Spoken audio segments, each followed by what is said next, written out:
In May of 2023, I took a 100% stock engine, put it in my Evo 10, strapped on a 68mm turbo, and made 840 horsepower to the tires. That was almost 2 years ago. The motor's still living. It was a little bit low on compression, but it wasn't smoking, it wasn't knocking, it was still making great power.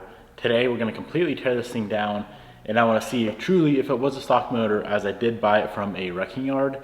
I was told it was a stock motor. That could be incorrect, and it is actually out of a rally yard, which should be the same as an Evo 10. So I'm gonna completely tear this thing down. Number one, verify that it truly was a stock motor making that much power.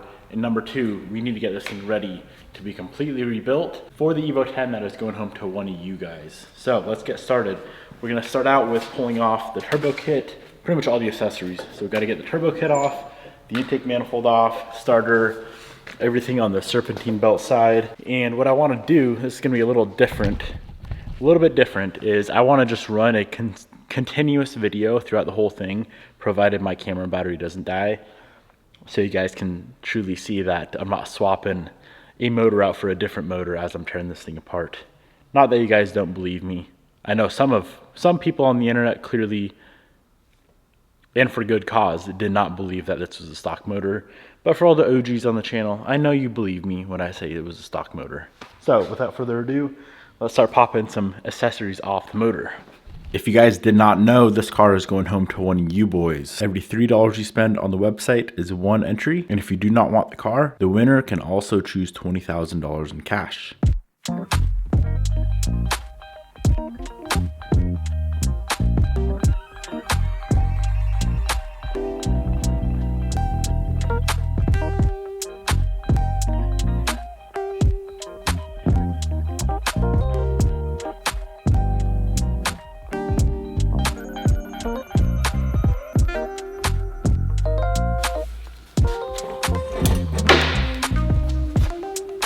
Turbo kit is now removed. Let's move on to the intake side of things, including the engine wiring harness.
All right, let's start popping open the motor, starting with the valve cover. That'll be a pretty sure tell if it has head studs or the factory head bolts, and if it's factory valve train and cams. And then we can pull the timing cover and pop the head. As soon as we get the head off, we'll really know what's going on.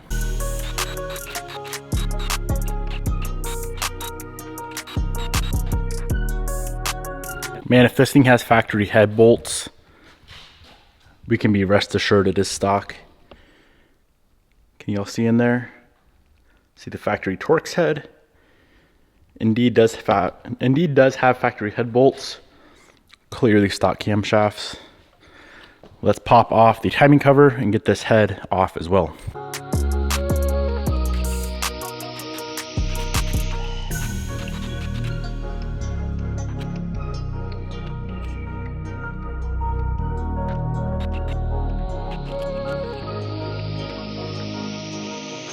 On a built motor, there's not much you do in the realm of timing components. All that was factory. Let's pull off the factory cams. You do need to get the cams off to unbolt the head on the 4B11.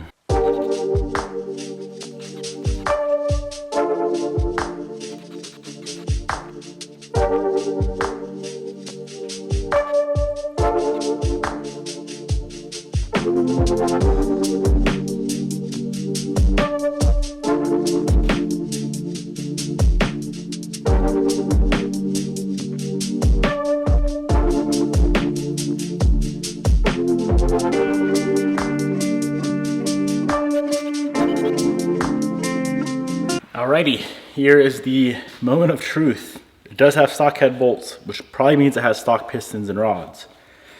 But, I mean, I guess some people would do stock head bolts with piston rod. Those are as stock as could be.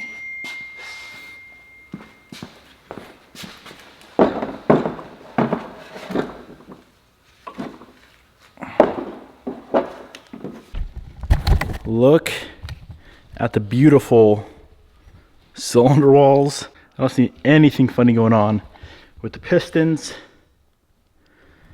Of course, we need to look at the skirt more than just the top of it.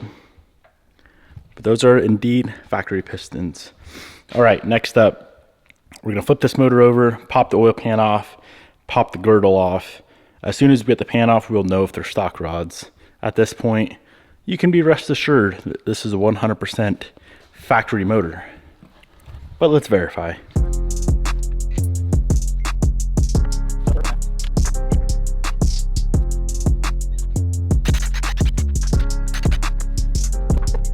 Look at that. Indeed, 100% factory. Those are factory head bolts. All right, I need to take a little break to swap out the camera battery, and then we'll get right back to work. Okay, let's continue on our journey of tearing this thing down. We need to pull off the pump with the pump chain and guides.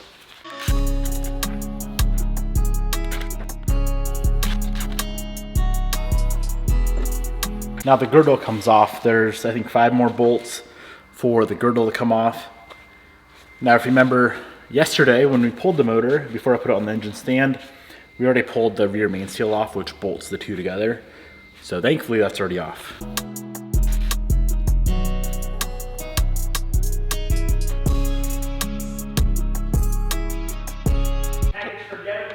Devin? Yep, that's me. You want me to set it anywhere in particular? Anywhere is fine. Is that? Oh, that's Amazon. I thought that's FedEx. Yeah. Eagerly waiting on a bunch of parts we overnighted for the build.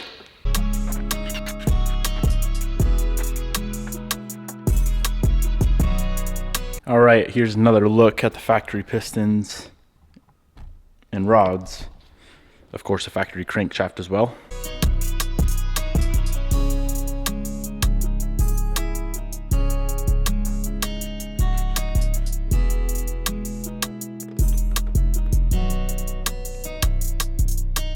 Dude, I don't know how many miles are on these bearings. Hope you guys can see that. That looks like a pretty minty bearing. Color me impressed.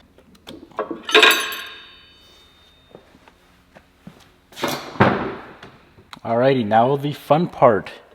Let's pop out a piston and rod. Take a look.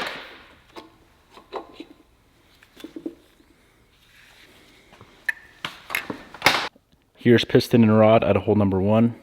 Very clearly factory Mitsubishi logo there.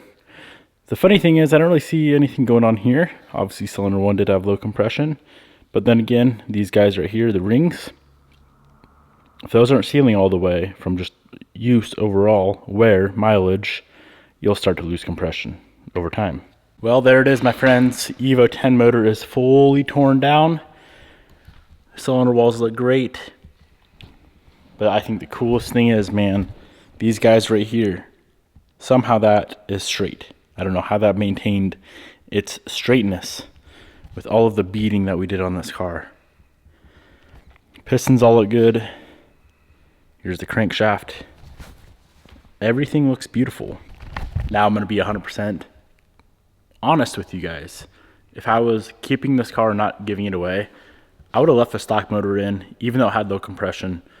Like I said, it didn't smoke, it didn't burn oil, it did have low compression, and that was it. Didn't make noise. I would have ran this thing all the way into the ground, see how long it would have lasted, maybe even turn it up more. Imagine making like 1,000 horsepower on a stock motor. But yeah, here we are. Motor's fully torn down. Next video, we will be building a new motor for the car, fully built from head to toe. Hope you guys enjoyed today's video. Thank you for watching, and I'll see you guys in the next video.